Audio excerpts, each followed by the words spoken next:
Early Middle Age battles without bonuses in Forge of Empires.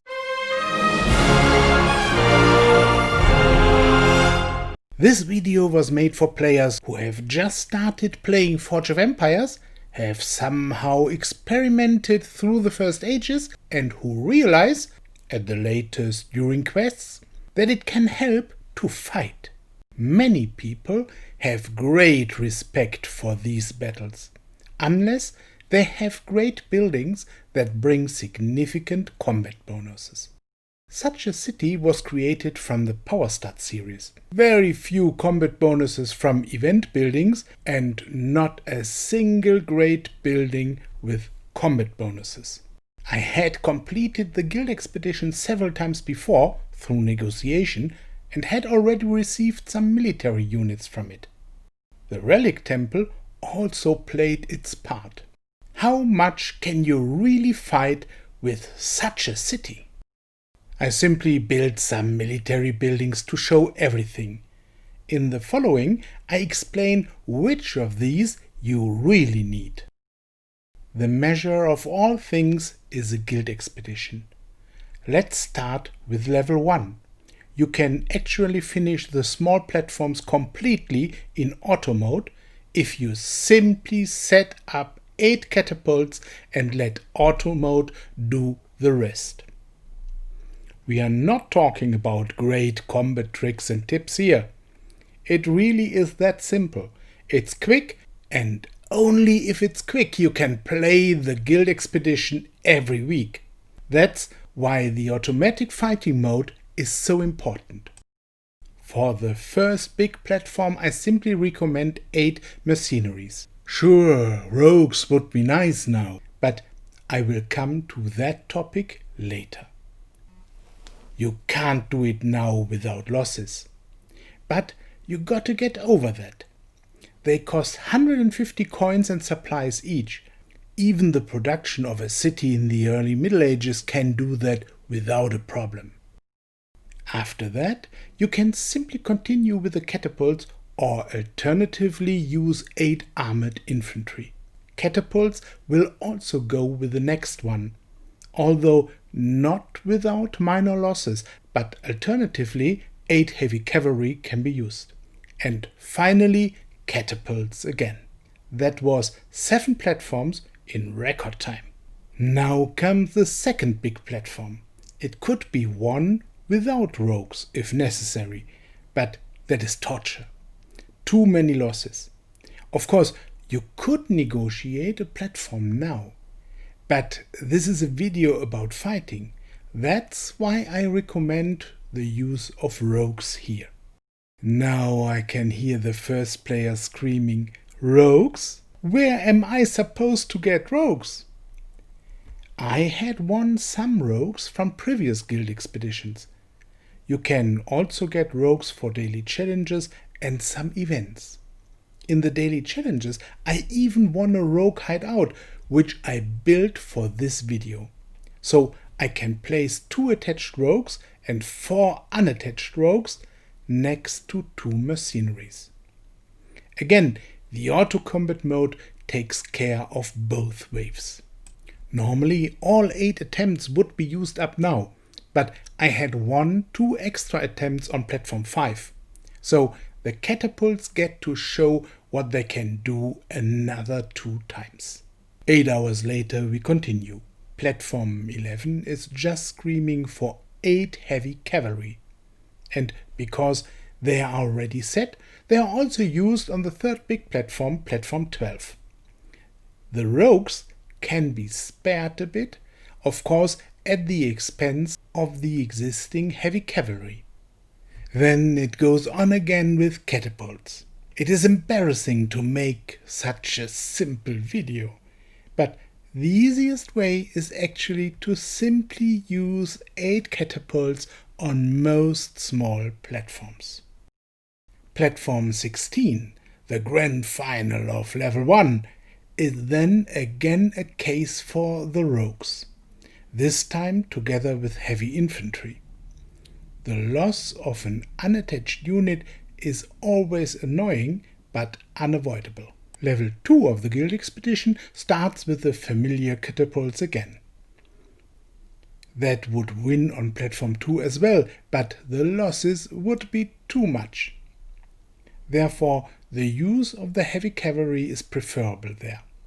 Unfortunately, this is not loss-free either. The third platform, again with catapults, then consoles over it.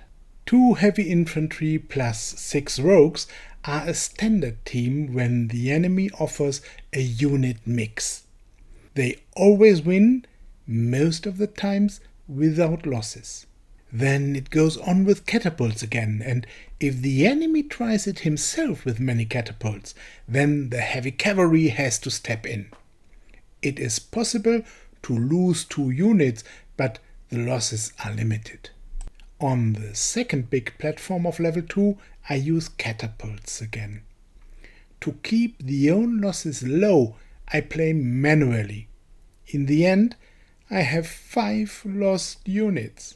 But any reasonable alternative would have used rogues, and these are very limited. On the small platforms we continue as usual. Heavy cavalry is the weapon of choice against cavalry and catapults. But the losses are increasing. Therefore I decide to fight manually again at platform 11. A mixture of catapults and mercenaries will fix it. At platform 12 I use mounted archers for 2 reasons. First, I want to keep the loss of rogues to a minimum. Second, I prefer to use a unit type that hasn't been used before, so as not to decimate the stock of the other more commonly used unit types. Sometimes I succeed on this platform without losses. Today the map was very unlucky for me, or my playing style wasn't perfect. That cost the lives of 2 rogues after all. Then the catapults are allowed to go back in. By the number of lost units you can see that we slowly get into areas that are painful for a player without Alcatraz. You can play it, even every week, but you must not make any bad mistakes, otherwise the number of units will decrease. When I use rogues on a small platform and play manually, it's obvious that I don't trust the auto battle mode to win anymore. In short, the last quarter of level 2 should be played manually very carefully. Even then, it is not without losses. Platform 15 should then once again adjust the catapults. So this week's limit of losing catapults is exhausted. The finals of level 2 can be played by the standard team of 2 heavy infantry and 6 rogues. I deliberately play manually. The task of the rogues is to take the first blows of the opponent. Due to the enemy's artillery, waiting on the baseline is not an option.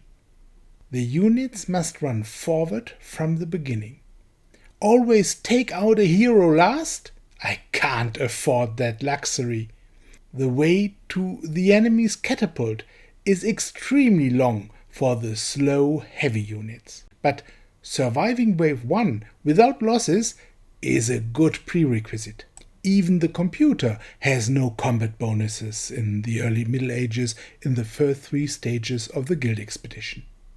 The advantage of the computer is the second wave. To have again an unwounded second set of units is extremely strong. The player has 3 advantages: rogues who transform, knowledge of the opposing team before the team is set up, and intelligence. That's how you end up creating the final platform of level 2. You don't want to miss the very simple first platforms of level 3. You can use catapults again. For a change, I would like to show you an alternative. I always enjoy platform 2 very much. This punching out of the heavy units with the very mobile mounted archers is always a pleasure.